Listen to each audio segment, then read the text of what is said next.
Ration लेना हो तो फट से चले जाएंगे, वहाँ कागज़ मिल जाएगा। पूरे देश में अगर जांच कराएंगे तो 6 करोड़ तो सिर्फ बांग्लादेश और रोहिंग्या मिलेंगे। इसीलिए तो यह कहते हैं कागज़ नहीं दिखाएंगे। जब अमित शाह बैठे हैं और मोदी जी बैठे हैं तो इनके बाप भी कागज़ दिखाएंगे। हम तुम्हारा कागज़ देखेंगे और तुम्हारे कागज़ से पता करेंगे कि तुम असली, जो जिन्ना था ना, जिन्ना के बाप का नाम रामलाल था। दूसरे का सत्ता हो, इनकी सत्ता न हो तो वहाँ मीठी गोली गंगा जमुना चलाना है। वहाँ कहना है कि सबका मालिक एक है, सभी धर्म समान हैं, सभी धर्मों की इज्जत करनी चाहिए। लेकिन बगल में हमारे देश से आज़ाद हुआ पाकिस्तान कितना सभी धर्मों का सम्मान कर रहा है। सुधीर जी, जिस तरीके से धर्मांतरण के मामले अब सामने आए हैं और एक एक करके परिवार भी सामने आ रहे हैं, अब एक और आंकड़ा सामने आया है कि भारत के कुछ ऐसे राज्य जहाँ पे हिंदू अल्पसंख्यक हो गए हैं और मुस्लिम बहुसंख्यक। ये ऐसे थोड़ा चल रहा है। जिस देश का प्रधानमंत्री कह रहा है कि मुझे हिंदू होने में शर्म आती है, उस देश में धर्मांतरण नहीं होगा। इंदिरा गांधी किससे शादी की थी? क्या नाम था उनके पति का? फिरोज खान। तो जिसका पति मुसलमान हो वह प्रधानमंत्री हो तो धर्मांतरण नहीं होगा। उसके बाद से जब क्रिश्चियन बहू आ जाती है तो इस देश में वही उसी के रिमोट कंट्रोल से जब सरकार चलाई जाएगी तो इस देश में धर्मांतरण नहीं होगा। उसका जो बेटा है उसको मंदिर जाने वालों को कहता है कि मंदिर में लड़कियां छेड़ने जाते हैं तो आप धर्मांतरण नहीं होगा।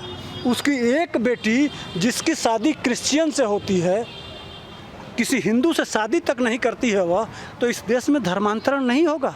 क्या आपने अपने आप को कहते हैं कि हम हिंदू हैं, हम पंडित हैं, कोई पराशर पंडित बन जाता है तो कोई कुछ नाम तमाम चला था उस समय। क्या आप जब पंडित हैं, मैं पूछता हूं गांधी परिवार राहुल गांधी को कभी होली, दिवाली, तीज कोई त्यौहार मनाते हुए देखे हैं? भाई कोई पूरे देश में कोई कांग्रेसी मुझको एक फ़ोटो भेज देना कि खूब बढ़िया होली मना रहे हों, कहीं यज्ञ कर रहे हों, कहीं पूजा पाठ कर रहे हों, कहीं हवन कर रहे हों अपने मर्जी से, वोट के लिए नहीं, चुनाव में जाके और घूमने की बात नहीं कर रहा हूँ। उनके अपने परिवार में हिंदू संस्कार कभी हो रहे हों तो एक फ़ोटो ज़रूर भेज देना। यह आपका छोटा भाई आपका बहुत शुक्रगुजार होगा। इनको प्रियंका गांधी को उत्तर प्रदेश में एक वो है आचार्य कृष्णम की क्या नाम है जो लखनऊ से चुनाव लड़ा था, प्रमोद कृष्णन, आचार्य प्रमोद, वो कहा कि ब्राह्मण प्रियंका गांधी। कभी प्रियंका गांधी को सिंदूर लगाते हुए प्रमोद कृष्णन जी कभी देखा है? मंगलसूत्र देखा है?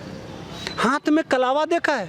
तो जब इस तरह के लोग और हमारे ही बीच से लोग जब कहेंगे, आचार्य प्रमोद कृष्णन जैसे ये दोगला जो नबी, हमारे नबी, तमाम ये धार्मिक नेता हमारे नबी, वो मुरारी बापू से लेके, यह दोष हमारे धर्माचार्यों का है। उधर वो कट्टरता सिखाते हैं, एक से एक चीज़ें बताते हैं। उनके वीडियोज़ देख लीजिए, मुसलमानों के जो बड़े बड़े हफीज हैं टीवी पे आके किस तरह से क्या क्या बोलते हैं। मौलाना, एक बार तो एक टीवी पे ये हुआ कि भाई संविधान रखा था और कहा गया कुरान, चल, हमारे एक आचार्य थे वो कहे कि चल मैं संविधान पे सबसे पहले वो रखता हूँ और तुम भी रख, देखे कौन बड़ा है। भाई साहब रगड़ते रह गए, वो नहीं है गया। तो ये है, वो तो एक प्लान के हिसाब से भारत को दारुल हर्ब और दारुल इस्लाम कहते हैं, जहाँ शरिया कानून माने बहुतायत हो गई है और जो मोहम्मद का पैगाम है वो जहाँ लागू है उसको कहते हैं दारुल इस्लाम। और दारुल हर्ब कहते हैं जहाँ एक एजेंडा के तरफ से उसको धीरे धीरे कन्वर्ट करना है। माने जहाँ दूसरे का सत्ता हो, इनकी सत्ता न हो तो वहाँ मीठी गोली गंगा जमुना चलाना है। वहाँ कहना है कि सबका मालिक एक है, सभी धर्म समान हैं, सभी धर्मों की इज्जत करनी चाहिए। लेकिन बगल में हमारे देश से आज़ाद हुआ पाकिस्तान कितना सभी धर्मों का सम्मान कर रहा है। अरे बगल में बांग्लादेश को हम ही ने आज़ाद कराया, हिंदुओं ने जाके आज़ाद कराया। वहाँ की प्रधानमंत्री कहती हैं कि यह इस्लामिक देश है, सारे हिंदू मुसलमान बन जाओ। सिर्फ वही 30% अब हो गए हैं, तो हमारे बेटियों की बारातें नहीं निकल पा रही हैं। मंदिर जगह जगह तोड़े जा रहे हैं, आज दलित भाइयों को जलाया जा रहा है। यह है दारुल हर्ब। यह धीरे धीरे अपनी योजना को चला रहे हैं। लेकिन आपको क्या लगता है कि जिस तरीके के लोगों को ये टारगेट करते थे, मूक बधिर, ज़रूरतमंद, वो महिलाएं, वो बच्चियां जिन गरीब परिवार तबके से आती थी, क्या टारगेट, क्या मंशा थी, किस तरीके का जिहाद ये फैलाना चाहते हैं? आप नहीं समझ रहे हैं। अच्छा, ये सिर्फ पंचर की दुकान, चप्पल जूते की दुकान, कपड़े की दुकान, छोटे छोटे काम, अंडा बेचने का काम, ये छोटे छोटे काम क्यों करते हैं? कभी आपने सोचा है? इसी तरह का काम में ये क्यों संलिप्त होते हैं? इसमें टैक्स नहीं देना है, यह जीएसटी में नहीं आता है, यह इनकम टैक्स में नहीं आता है। और यह अपना जकात, हज, रोज़ा, जकात, जो जकात है ना, जकात में यह देते हैं किसको? मस्जिद को देते हैं। और वहाँ से वह पैसा इकट्ठा होके एक सुनियोजित ढंग से इकट्ठा होता है और उससे इस काम को उन गरीब लोगों को निशाना बनाया जाता है और उन गरीबों को कन्वर्ट किया जाता है। लेकिन इसमें विदेशी फंडिंग का भी हाथ बताया जा रहा है। जाकिर नाइक से भी कनेक्शन उमर गौतम के बताए जा रहे हैं। क्या लगता है कि अगर जाकिर नाइक से कनेक्शन निकलते हैं तो ये नेक्सस कितना बड़ा है? तो जाकिर नाइक का तो प्रचार कर रहे थे 60 साल से सत्ता थी दिग्विजय सिंह की। दिग्विजय सिंह को देखें, जाकिर नाइक के कार्यक्रम में गए हैं, आप देखे होंगे वो वीडियो, पता कर लीजिएगा। दिग्विजय सिंह जाके वहाँ जाकिर नाइक की तारीफ में इतने बड़े बड़े कसीदे पढ़ रहे हैं, इतने बड़ी बड़ी बातें बता रहे हैं, तो वो करेगा नहीं। वो इसीलिए तो भागा था यहाँ से भगोड़ा। वो भी कन्वर्ट करा रहा था। ये सारे जो 54 मुस्लिम देश हैं। अच्छा, एक चीज़ मैं बताऊँ, बर्मा में जब अति हो गया तो वहाँ बिराथू ने एक योजना लगाई कि यह अति हो रहा है, अब हम बचेंगे नहीं। तो उसने ललकारा पूरे देश को, और उसमें सेना भी साथ दिया, और वहाँ से बर्मा वाले भगाए गए। जब बर्मा से भगा दिए गए ये तथाकथित शांति दूत, तो तुर्की कहाँ है? तुर्की कहा कि मैं बर्मा पे आक्रमण कर दूंगा। ये ईरान ने कहा कि मैं आक्रमण कर दूंगा उस पर। वो तो शुक्र मनाइए कि भारत कहा कि अच्छा तुम मेरे पड़ोस में आकर आक्रमण कर दोगे और हम चुपचाप बैठे रहेंगे।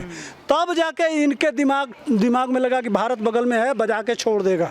अच्छा, अब जिस तरीके से ये विदेशी फंडिंग की बात आ रही है, आज ईडी ने भी धर्मांतरण मामले पे जांच करनी शुरू कर दी है और केस दर्ज कर लिया है, और एटीएस यूपी के साथ मिल के अब केस की छानबीन करेंगे। पूरे देश में अगर जाँच कराएंगे तो 6 करोड़ तो सिर्फ बांग्लादेश और रोहिंग्या मिलेंगे। इसीलिए तो यह कहते हैं कागज़ नहीं दिखाएंगे। ठीक, राशन लेना हो तो फट से चले जाएंगे, वहाँ कागज़ मिल जाएगा। हॉस्पिटल में इलाज कराना हो तो वहाँ चला जाएगा। सरकारी मोदी जी की मकान लेनी हो तो वहाँ कागज़ मिल जाएगा। शौचालय लेना हो वहाँ कागज़ मिल जाएगा। सारी सुविधा लेनी हो, 600 रुपये किसान समृद्धि योजना लेना हो तो वहाँ कागज़ मिल जाएगा। लेकिन इनके जब ख़ानदान की जांच करने की बात आएगी तो ये कागज़ नहीं दिखाएंगे। लेकिन हम कागज़, जब अमित शाह बैठे हैं और मोदी जी बैठे हैं तो इनके बाप भी कागज़ दिखाएंगे। हम तुम्हारा कागज़ देखेंगे और तुम्हारे कागज़ से पता करेंगे कि तुम असली, जो जिन्ना था ना, जिन्ना के बाप का नाम रामलाल था। अगर वो हैदराबाद का है ना, जो पिल्ला भौंकता रहता है कि 5-20 मिनट के लिए पुलिस हटा दो, उसके बाप का नाम भी श्यामलाल निकलेगा। तो हम ये नोट कर लो जिहादियों कि तुम कितना भी कुचक्र करोगे, हम तुम्हारे ख़ानदान की लिस्ट निकालेंगे और तुम कुछ कहीं न कहीं रामलाल, श्यामलाल और मनोहर नाम तुम्हारा निकलेगा तुम्हारे ख़ानदान से। तुम कुछ भी कर लो, हो यहीं के। ईडी के आने के बाद इस केस में क्या लगता है कुछ बड़ी चीज़ें निकल के सामने आएंगी, बड़े लोग निकल के आएंगे इसमें? सब लोग वही हैं, यही सुनियोजित षड्यंत्र है इस देश में। अरे भाई, ये इस्लाम को क्या समझते हैं आप? मौका तो मिलने दीजिए कोई मत इसका। अच्छा, एक बात बताइए, एक बच्चा तेग बहादुर का 6 साल का, एक बच्चा 11 साल का, वो धर्म के बारे में क्या जानते हैं? उनको दीवालों में चुनवा दिया गया। गुरु तेग बहादुर को कड़ाही में डाल के पकौड़े के तरह से तल दिया गया। हमारे पूर्वजों से जजिया कर लिया गया। जजिया कर का मतलब जानते हैं? जाके पढ़िए इस्लाम में जजिया कर का मतलब क्या होता है। पहले सिम्मी थी और पीएफआई है।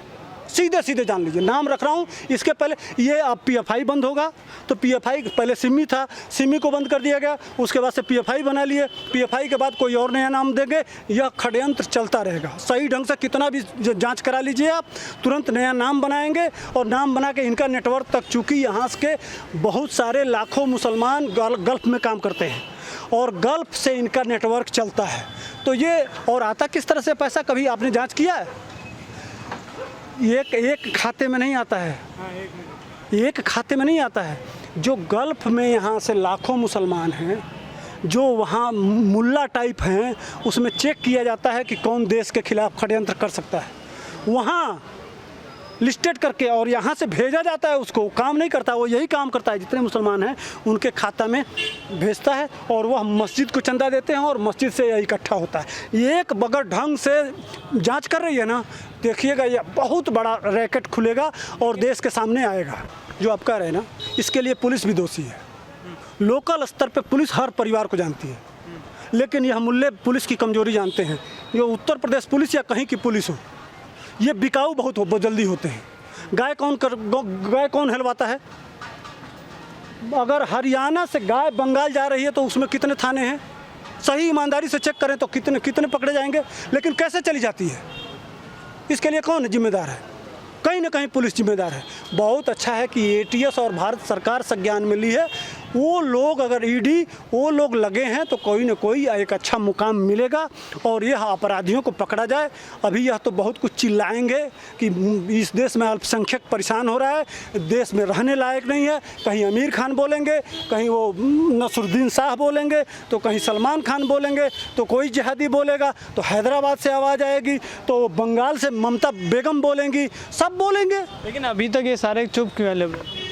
नहीं, लिबरल गेम इस अरे अमर गौतम के डिफेंस में नहीं आएंगे।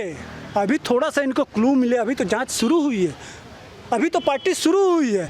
धीरे धीरे ये बिल से निकलेंगे ना, ये जिहादी जितने हैं वो धीरे धीरे बिल से निकलेंगे।